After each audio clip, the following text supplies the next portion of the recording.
Sorry, Caitriona. Okay. Yeah. Hey guys, if you're with us, the Business Can Be Better podcast is back with a very exciting guest, Caitriona Forde. I hope I'm pronouncing that right. You are? She is an expert in cybersecurity and has been terrifying me over the last few weeks with what's going on out there. And thank you, Mindy. And as usual, this podcast is coming to you to help you as business owners make your business better. It's not often, though, that we come on with some negative, scary stuff to start with and then teach you how to be safe in your business. I've never had a cybersecurity expert on the podcast, and I'm so excited to bring you the best. Caitriona's here joining us, and the purpose of the podcast is just to help you have a better business, because business should be better, and it can be. You just have to do some work. So the point of us being here is to help you as a business owner be more profitable, have more freedom in your life, have more happiness, more joy in your life. And I'm going to add to that, actually, more peace of mind, because I am now terrified learning about the risks of hacking and ransomware. So luckily we have a lovely guest here. She's all the way from Australia, and funny enough, in the town or the city where I was born in Australia, in Perth. And I'm going to let her tell you the rest of the introduction about herself, because I don't want to leave anything out. And Caitriona, please let everyone know. Don't hold back. Don't feel like you're bragging. We need to tell these people why they need to listen to you and what your background is, so that we can make sure that they listen to you, because this is some scary stuff. Thank you so much, and thank you for having me on, because this is what I'm super passionate about, is helping as many small business owners as possible. So as you said, I'm based in Perth, Western Australia, but you probably realised from the accent, it's not an Aussie accent. I'm originally from Ireland, from the north of Ireland, but I've been living here for 11 years. So Perth has stole my heart, as you probably will resonate with. But how I got into cybersecurity is a bit of a journey. It started off 20 years ago when I left school and decided to go to university. And I wanted to become an accountant. And after spending a year of doing numbers, I was like, this is not my life. I cannot do this for the rest of my life. And I ended up transferring into IT, it was called Information Systems. And back then, 20 years ago, growing up in Ireland, I didn't even know what a computer was. So I don't know why I decided to go and do IT. And I think I was the only one in the class who was a female to start off with. But I just took to it like a duck to water, and it just really it was meant to be.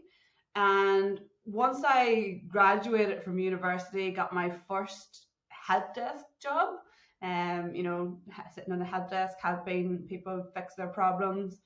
I started to realize quite quickly that my passion was more for helping people.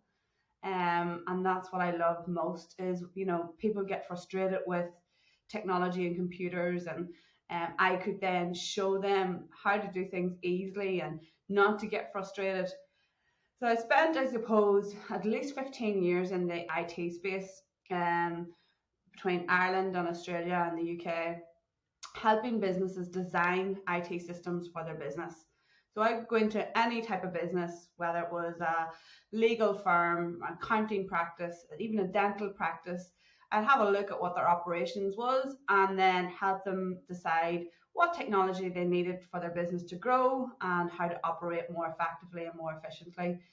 And I really enjoyed that sort of solution design type of work.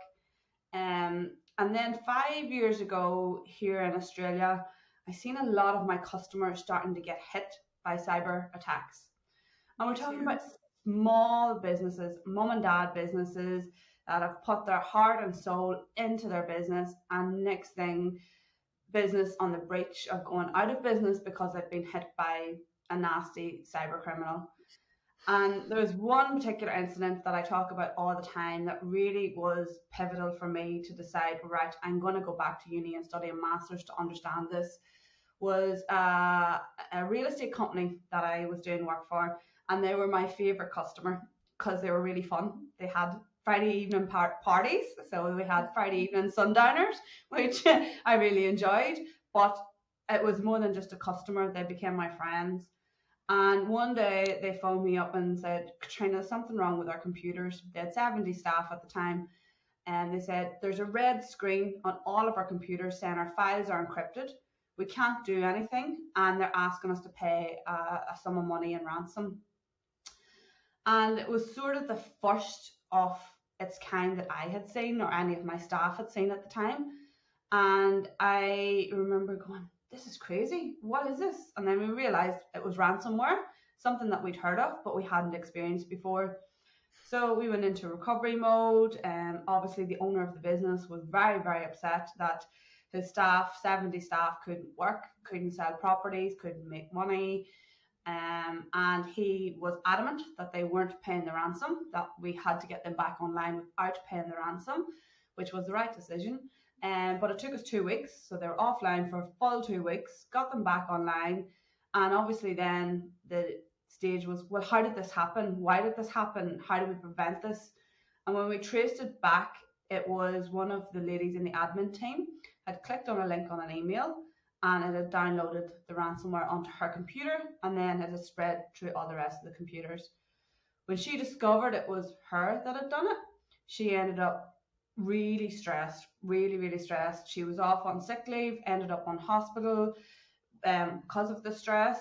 And I remember thinking at that time, this is not fair. This is just what, like, she hasn't been trained, she didn't know. And even though the owner of the company wasn't blaming her, she blamed herself. So that was my pivotal time to change into cyber.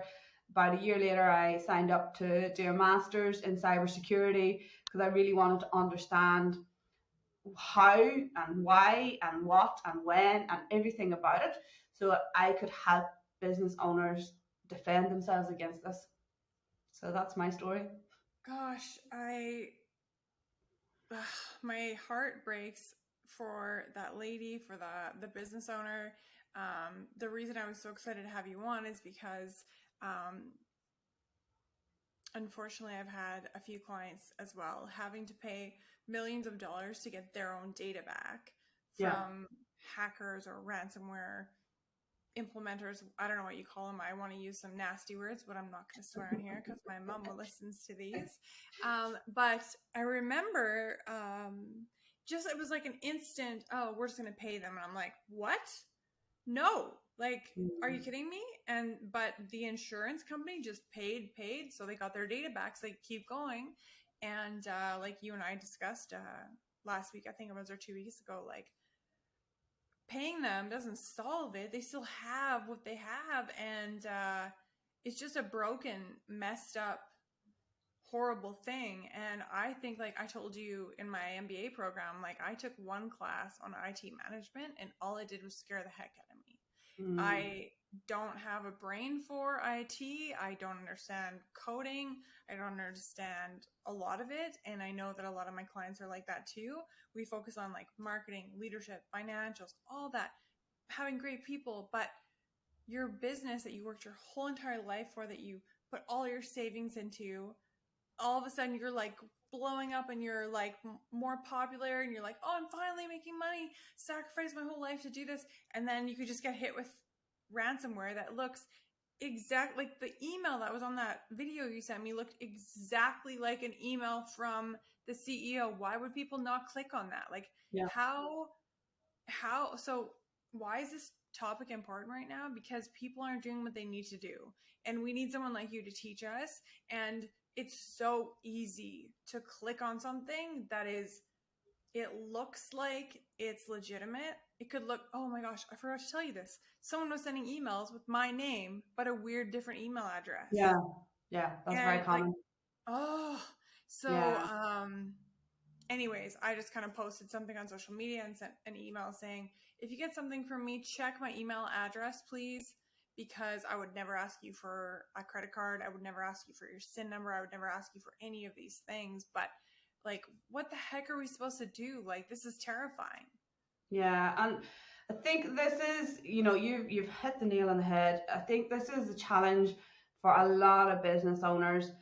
They think it is all super hard, super, tacky, and the coding side of it and all of those things that scare the heck out of business owners, that makes them bury their head in the sand. And I We am can't be good saying at it, everything. yeah, but Like I this is can't. what but this is I need what you. people need to realize. But it's hackers are not hacking technology, they're hacking people. And this is what we need to learn. It's us that they're hacking. So they know how to structure an email to convince us to click on that link. They know what makes us tick. They know if they send an email that looks like it's come from a boss or a leader or somebody senior in a team, and it says performance review or bonus report attached.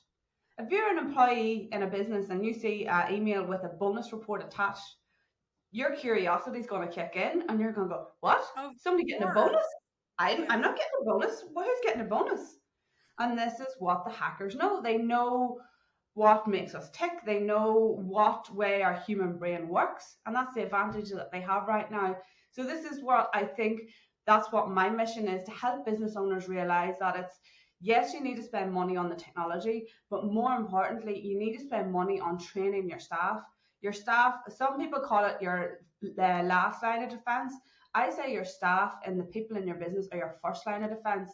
They're the I love ones that are gonna be able to identify that something looks suspicious, and it's not about not clicking. We're humans, we're gonna make mistakes. We all make mistakes. It's about knowing that you've made that mistake and then holding your hand up and saying, oh, something feels wrong here. I need to highlight this. that. Because Okay, that let's hackers don't want you to speak up. They want you to sit there and say nothing. They want you to feel shameful. They want you to feel afraid to tell anybody that you've made a mistake, and then they can do their nasty work. But this is what okay. we need to do, is empower people to speak up, to say, okay, I've made a mistake here. I've done something, and then we can stop them in their tracks. Okay.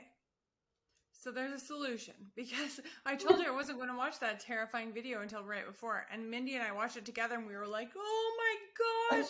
Like literally, the email was perfect. And I know years ago, I came home and my husband, we have all Macs and Apples. And he was on the phone with somebody and he was giving them his credit card number. And I'm like, babe, what are you doing? He's like, oh, I got hacked. Like, I have to give Apple my credit card number to fix it. And I was like, no, no, no, no. Ask them for a number and a name and we'll call them back. And we hung up and he said it just popped up on his computer. So we called Apple and they're like, no, we would never call you and ask you for that. And he was like so angry. If you know my Yeah. husband, he's a professional MMA fighter. He's a I little see bit pictures of him. scary. He looks scary. He's very tough. Yeah. So you don't want him angry, but like there's no one to get angry at. I don't know what country they're in, you know? But so what you said about our people being our first line of defense gives me a bit of hope because we bought your course. I already shared it with one of my leaders who is more IT, like technically inclined, but I'm hoping that everyone can do it and everyone can learn the skills that we need. And everyone listening today to the podcast or watching the video can learn what do we need to do? Like, what do we need to teach our staff to Yeah. prevent this from happening? Because especially you said there was a law just passed in the States where insurance companies are no longer allowed to pay ransom. So what are we going Yeah. to do? And as Yeah. small to medium sized business owners, we're all working towards becoming big business owners, right? And Yeah. every big business was a small business. And so it's not that small and medium businesses don't get targeted. I've been targeted. And so Small anyways, businesses are a target. And this is the thing. I think the misconception is that hackers only target larger organizations, but we're seeing a massive trend right now that they are going after the low-hanging fruit, as they say it, because they know that small businesses, especially in the first few years, business owners are more concerned about, attracting new clients, bringing in revenue, making the business a success. So therefore, other things do take, a side place. So they know that we, as small business owners, are not focusing on cybersecurity. We're not focusing on training our staff. So therefore, they're easier to hack, and so they can do more of it. I think I might have shared with you that there is a stat at the moment. It came out in February of this year that 60% of small businesses that suffer a major cyber incident go out of business in the first 6 months after the incident. And I know that to be true. I know it to be true because I work with so many small business owners, and afterwards it just feels so hard. So, like, a good example that I'll give you is one lady that I worked with in the UK, and she had a product-based business, so she sold products online. She had spent 5 years growing her Instagram following, and she sold all her products through her Instagram profile. But the business was turning over 600,000 sterling, so in Australian dollars, probably about a million, in Aussie dollars, about 1.2 million. And overnight, hacker hacked her Instagram account, kicked her out, and couldn't get it. She couldn't get it back. We tried everything to get her Instagram account back, and she couldn't get it back. So basically, overnight, she lost her $1 million business to a hacker and had to start again. We both have to say something here because I need everyone to know, if you're listening and you are relying on your Instagram or your Facebook or your TikTok or your any social media account that does not belong to you, where the algorithm can be changed at any time, where you have to pay if you want your followers to see you, you do not own that real estate. You need to get the contact information of your people. And this is what's so cool about Web3. And we're not getting into that today, but we will. But like, you have no, like, I know so many people who were like Instagram famous and Instagram rich, and they're just screwed now because they changed the algorithm. So from my point as a business coach, my perspective is like, guys, you got to risk mitigate. You got to diversify. Your money can't just be coming from one platform where you have no control. And then on top of that, you could get hacked and lose everything. Yeah. Yeah, and it's happening so much. I've had a couple of photographers this year that are big into the NFT space, and same thing with them. They've lost their Instagram profiles. One of them, I think he was from the US, he was standing to lose $3 million if he didn't get his Instagram account back. Now, through sheer persistence and a lot of good luck, we managed to get his account back, and he's the only one person in the last 6 months that I know has been able to get their account back. But this is the type of thing that business owners don't, I think, realize. It's not just Instagram accounts, it's where you save your data. You know, is that data, if it's in the cloud, are you backing it up? Are you just trusting that cloud vendor that they're going to look after your data for you? You know, like QuickBooks Online, like Google Drive. Yeah, all of that. Okay, like, where do we back that up? I gotta slow you down. There's so much good stuff here, so we need to unpack these because people are gonna watch and be like, "How do I do all this?" Yeah. So we need to be backing things up. Okay, so do we need our own servers?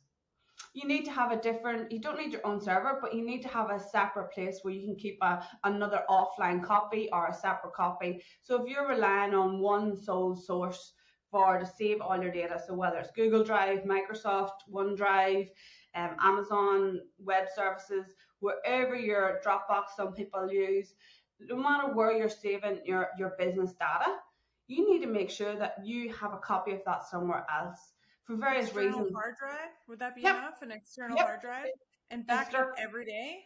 It doesn't need to be every day. You need to look at you know, how much data are you willing to lose in your business if you can't get access to that?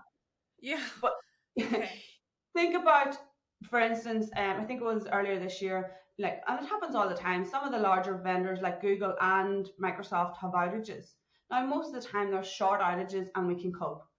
But you imagine if they were out for a week, 2 weeks, 3 weeks. No. Could your business still operate? Could you contact your customers? Do you have a list of your customers anywhere else other than on your cloud services? So these are the types of things that I try to teach people. You know, first be able to identify the risk, identify how they're trying to scam you.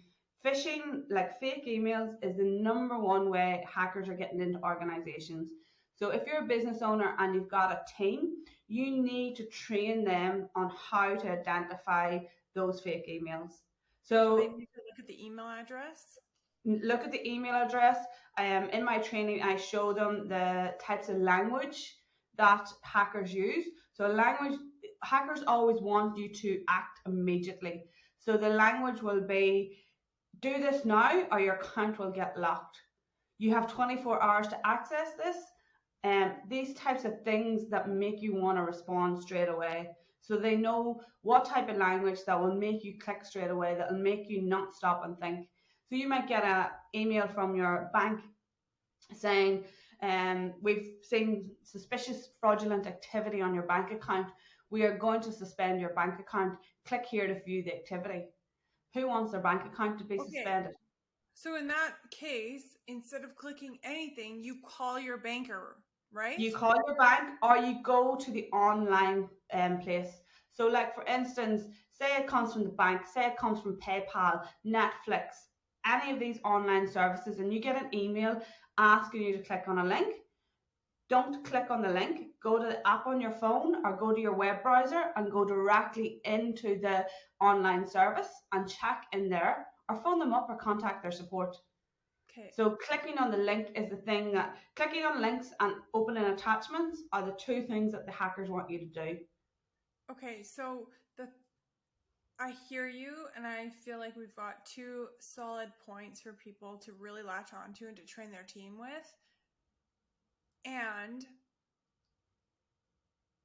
I send emails to my team all the time with attachments, with links. I'm like, watch this. We're going to discuss it at our leadership challenge. So do we as business owners and leaders need to stop sending emails like that? Or do we need to be like, guys, every single time before you click on a link, before you open an attachment, you have to check the email address, and it has to be to the letter exactly the same as mine, because those people who were pretending they were me and asking people for money and credit cards, they just changed one letter. Yeah. And I have a really good slide that I show as part of my training, why that is effective. So basically, our human brain only needs to see the first and the last letter of every word, and we can read that word. So the human brain reads really fast. Hackers know that. So they know if, say, they drop that O out of Microsoft, we're still going to know that it's Microsoft, and we won't stop to check the detail. We'll move on. And that's we don't how, read anymore, right? Yeah. And that's how we do. That's how they trick us with the email addresses.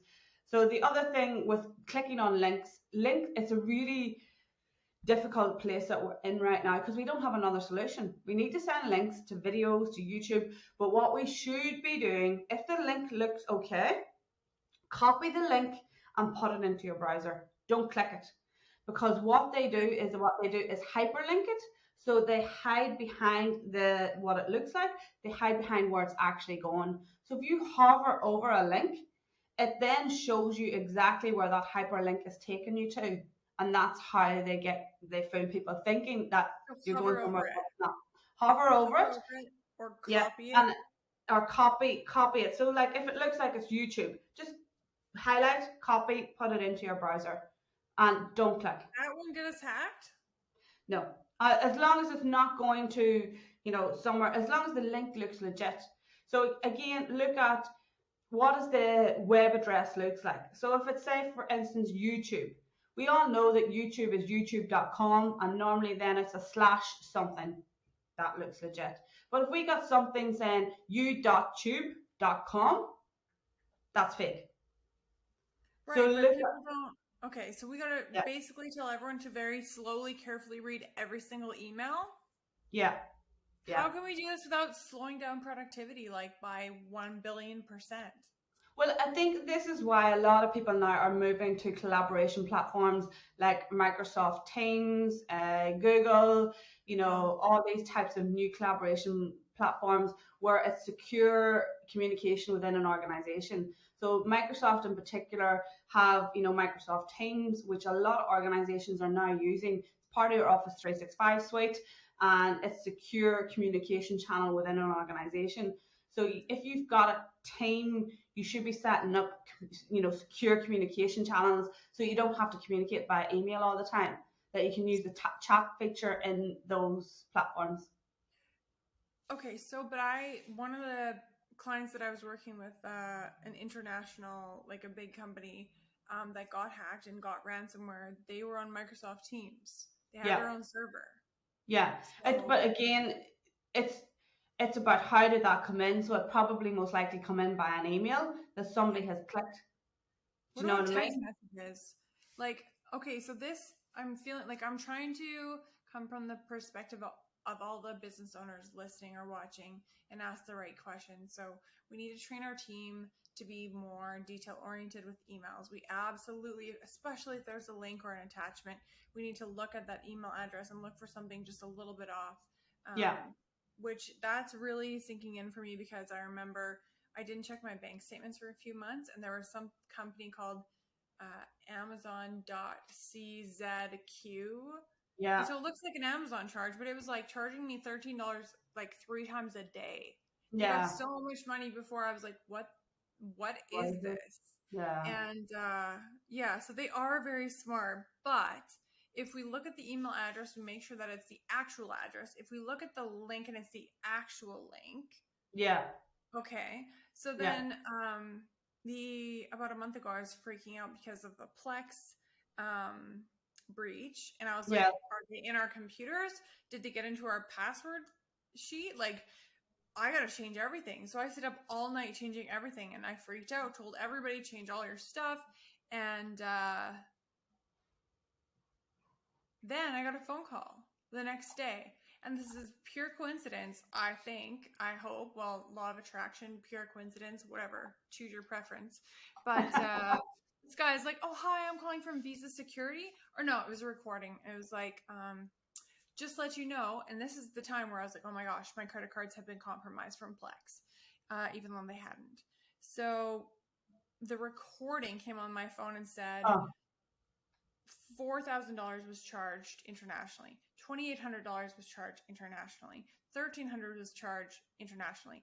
Please press 1 to speak to one of our security representatives. And I was yeah. like, 11111, you know? And then they come on the line, and then I was like, hello? And he's like, oh, this is whatever from Visa Security. And I'm like, where are you from? Visa Security. And I was like, yeah, we don't have any visas. We have MasterCards. And he was like, click. And I was like, not saying it, Mm, but it's everywhere. It's like phone calls, emails. yeah. Are there texts? Is that happening with text? Because I know text is SMS like messages and text messages are 97% huge. open rate. Yeah. Okay. So Yeah, like I've the, been the getting those too. SMS ones are they, especially with mobile phones, mobile devices are actually one of the most unsecure methods that we can use. So you need to be really important because think about everything that you use on your mobile phone. You do your banking on your mobile phone, you have your emails, you might have client data on your mobile phone. So you need to be, especially SMS, clicking on, again, it's the same thing that they're trying to get you to do with SMS or text messages. They're trying to get you to click on that link. When you click on that link, it will either download malicious software or to redirect you to a website to enter username and passwords.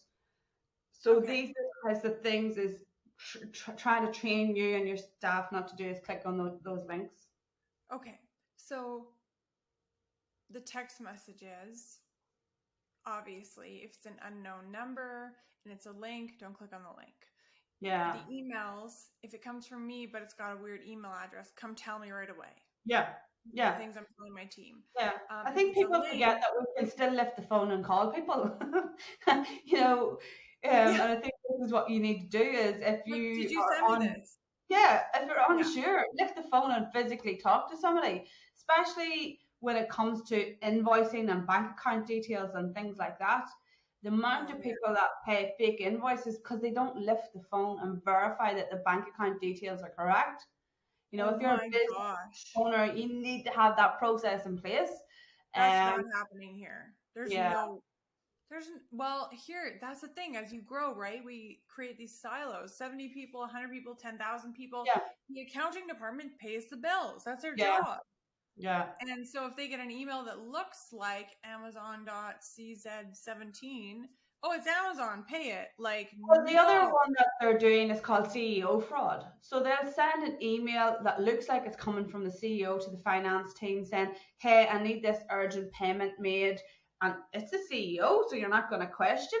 And then you pay it. I've had somebody here in Australia a couple of weeks ago. They received an email that looked like it was from the CEO asking for two payments of $50,000 to be put into two separate bank accounts. It wasn't the CEO, and they Did they paid it. pay it? Yeah, yeah, they paid it. Yeah, so like CEO fraud is huge, and that's again, lift the phone, ring the CEO, and ask the CEO, do you want me to make this payment? Are you sure Yes. you want me to make this payment? Yeah. Because I that's the think type of thing that they do. And what they will do is they will monitor the CEO's emails for a while, to and learn then how to they'll know talk the like you. language that the CEO uses. And they'll know if you sign off your emails with 2 kisses, or many thanks, or lots of love, or how you sign off your emails. Don't do that, guys. Just an FYI.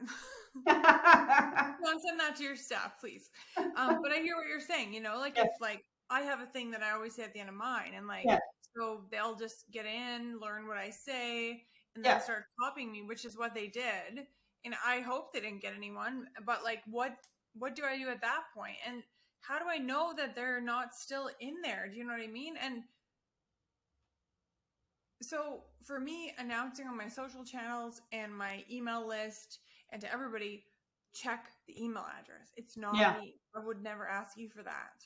yeah, But like, again, social media platforms are not going to show that post to everyone, right? no. Not everyone's going to open my email. So what am I supposed to do when someone is acting like they're me, or someone creates a fake Facebook account, or they're Yeah, acting like me? They just literally copy your pictures and make a new account. yeah. Like, It's what very, are very you supposed to difficult. do? Like, there's not very much that you can do, bar trying to make people aware that this is happening. You And can't stop report it. them? You can report it to Facebook, report it to Meta, but Report to who? Meta, who Oh yeah. owns Facebook. Yep. But it's more about, we all have our own individual responsibility to have a heightened awareness, just to take our time to verify things, just to not trust everything that comes via email or comes via text message or you see on social media. It's be suspicious, and it's a healthy level of suspicion that we all need to have. I think, like I said to you before, I believe it's a life skill that we all need to learn. We all need to learn this life skill. Technology is part of our lives, and I know this is a really, really heavy topic, but we need to remember how amazing technology is, what it does for our businesses. We couldn't grow our businesses the way we can. We would never have connected without technology. So, COVID even though exploded my business. Yeah, me it, and you were. yeah, but we need to remember this because it is a really heavy topic, and that's why a lot of people then, put it in the too hard basket. But it's time to take your head out of the sand and learn these things now, because it will give you the skills to take you into the future. And as I often say, it's not about not doing it. It's not about not falling victim. It's about learning that when it happens, what's the steps that you take to make sure that you can recover quickly and prevent as much damage as possible. Okay. I had a lady call me a few weeks ago who, she had won a government contract, and she was super excited to win this quite lucrative government contract. She was working on a document, and she clicked on a link, and straight away her computer came up to say threat detected, and she freaked out because the information that was on her computer was very sensitive to do with the government contract. She didn't know what to do, so she phoned me in a sheer state of panic, going, what do I need to do? And that's what I tell everybody. This is going to happen at some stage in your life. This is going to happen. So what do you do? What do you do? Tell us, please. Disconnect your computer from the internet straight away. Turn your computer off. So if you Okay. think that you have clicked on a link, or you have done something on your computer or your phone, turn your mobile phone off, restart it. Disconnect your computer from the internet, restart it. That Okay. stops them doing what they can do. They need the internet to be able to continue scamming you, frauding you, Oh, so turn your okay. computer off. You're Then that's really depressing me.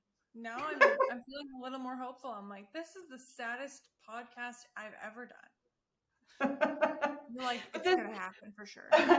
but that's what most people wouldn't think about that. You would sit in a state of shock and Thank worry you and for telling concern. us. Yeah. And that's what I'm trying to get across. It's the simple things that will make us safe. It's the simple things the hackers don't want us to know about. Like turning off your computer, like having antivirus software, like using safe passwords, like having multi-factor.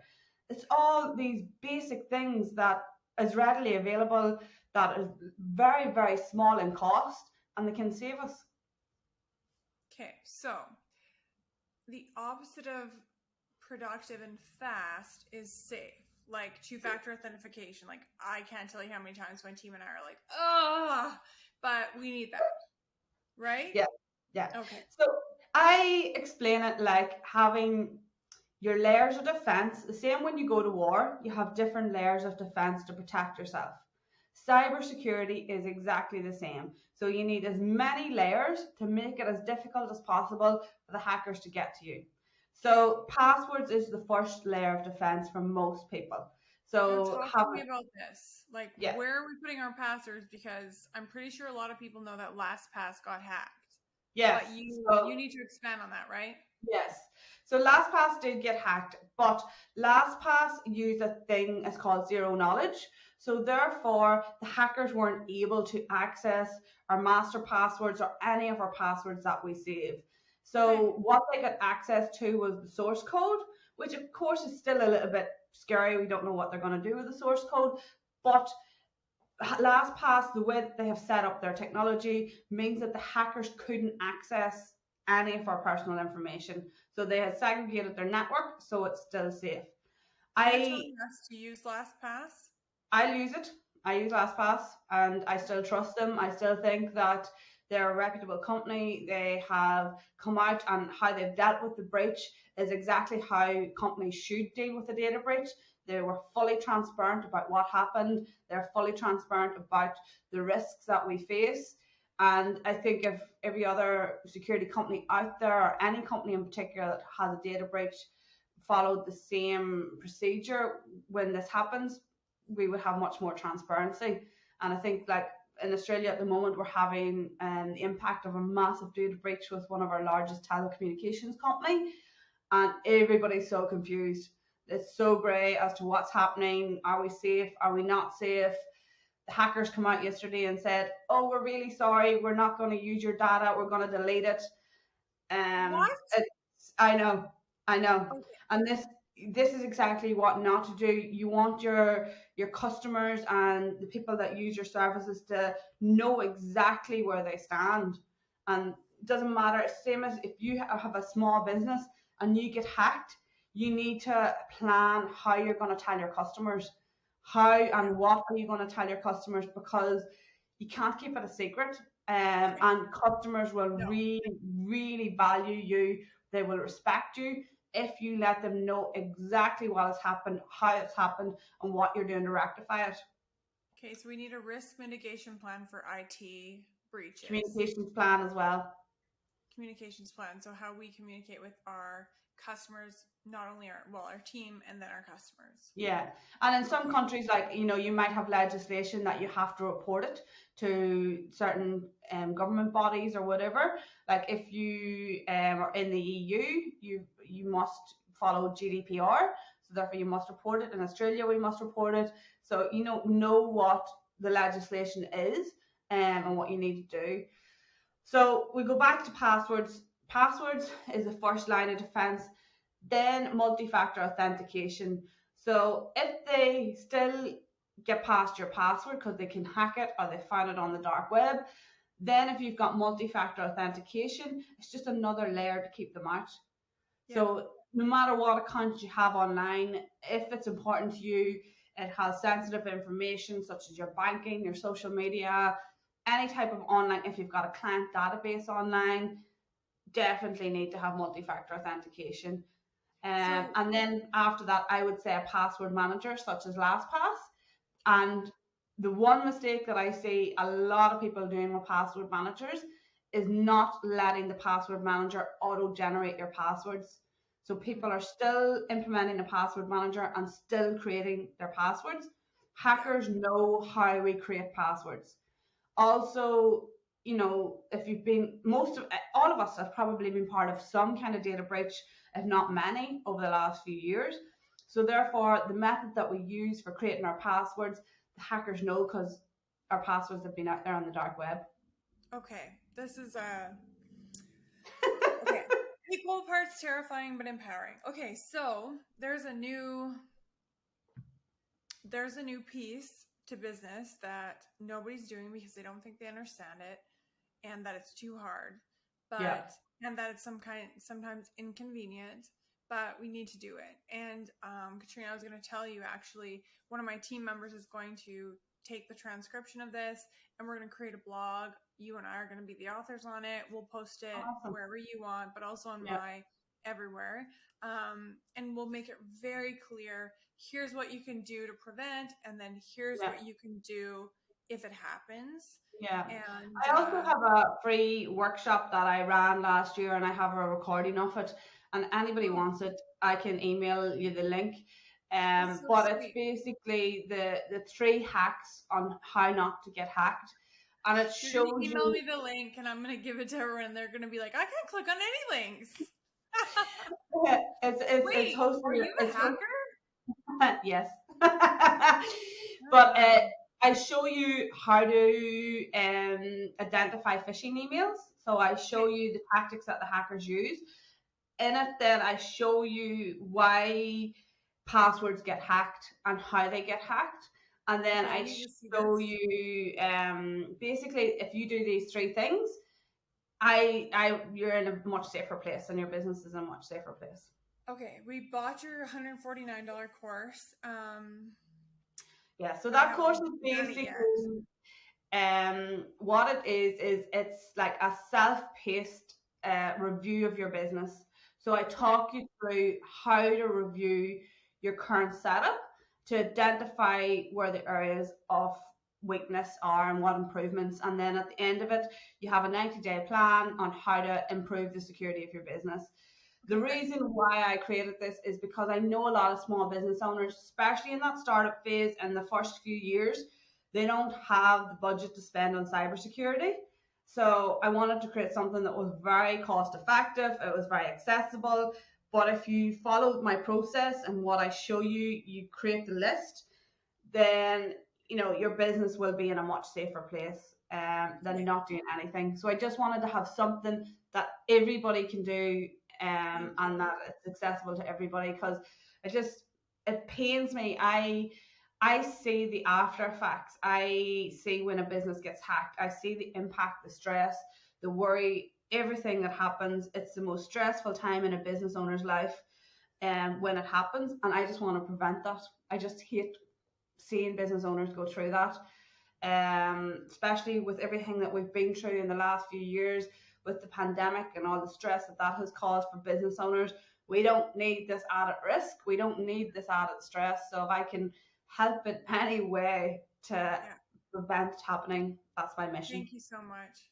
Okay, so can you please, on my Facebook, Instagram, and LinkedIn, can you comment with your free course and your $149 course? Yep.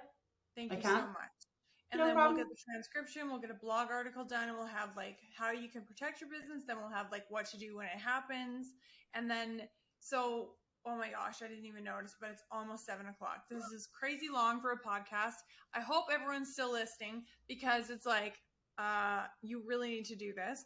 But so if people were to say like, I'm overwhelmed, like, I'm not going to do any of this, and I plead with them to say at the end of every podcast, like, here's a quick tip. Just do this one thing. So what's the one actionable thing they could do? What is it?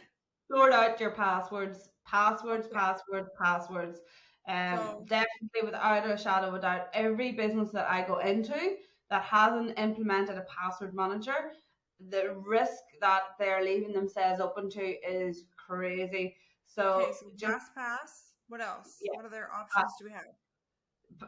LastPass, any password manager, and just also be very mindful that of the free products. There's a very famous saying in cybersecurity, and it's in most industries: if the product is free, you're most likely the product.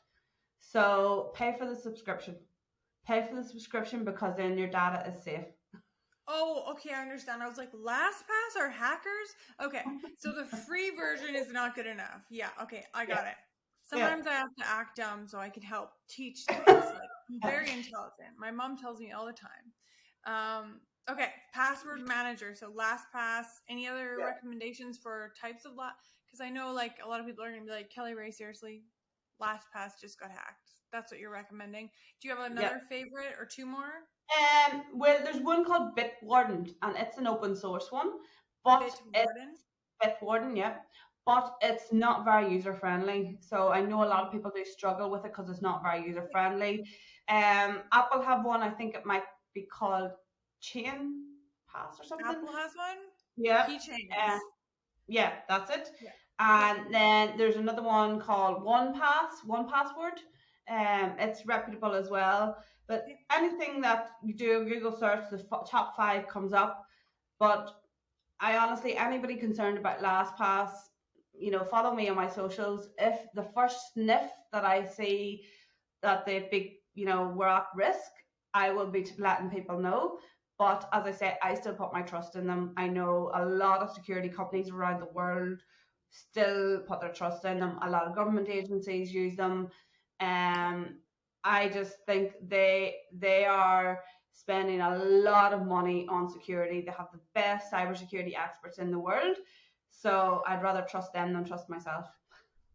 I hear you. Okay. So then where can people find you online? We got to wrap this up. 6:56. Yeah, I know. I'm trying not to yawn, but I'm like, I think I'm usually in sweatpants by now.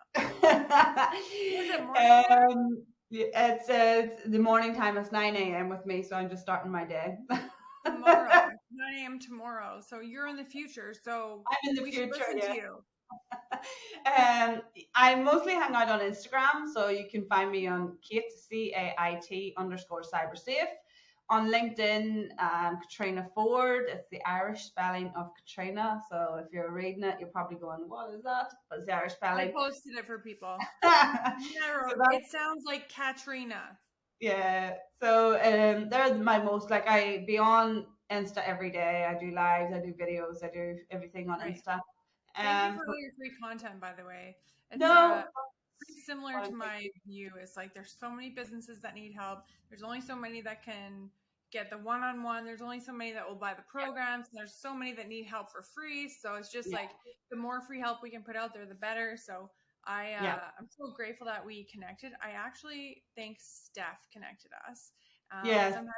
Sometimes it's not really me on my social media, but I have the most amazing team. And she was like, "You have to talk to this lady." And I was like, "Yes, we do, because this is terrifying. And I've never had an answer for my clients before. So thank you so much for filling that hole in our knowledge." Sounds so not enough of a thank you, but thank you so much for giving of your time and your knowledge and for helping us to have, the plan to keep us safe and then the plan to what do we do if it does happen. And please, like I said, put your links on all the videos so people can click and go. Guys, check the links, obviously. Caitriona, if you are the world's biggest hacker, I'm going to come find you. I honestly am not. I could be if I wanted, but I'm not. It'd be a good movie. It'd be a good movie. Right? I'm like, I'm out of business. Anyways, thank you. I care too much about people to do that. I know you do. That's why we talked for hours before we ever set up this podcast. So thank you so much. And thanks for having me. Yeah, and guys, you got to intentionally seek her out because the algorithms nowadays are not showing you what you want. They're doing what they want and trying to charge us more money. So, I shouldn't have said that. Just follow Caitriona. Make sure that you and it's CAITRIONA. Yes. So it looks like Caitriona, but it's Caitriona. It's Caitriona. Irish spelling. I'll tag you all over my stuff too, and then we'll get that blog article out with the transcription and all the points. We'll share the heck out of it, and we will protect a lot of businesses together. So thank you so much. Thank you so much. Have a lovely evening. You too. Have a great day. Bye. Bye.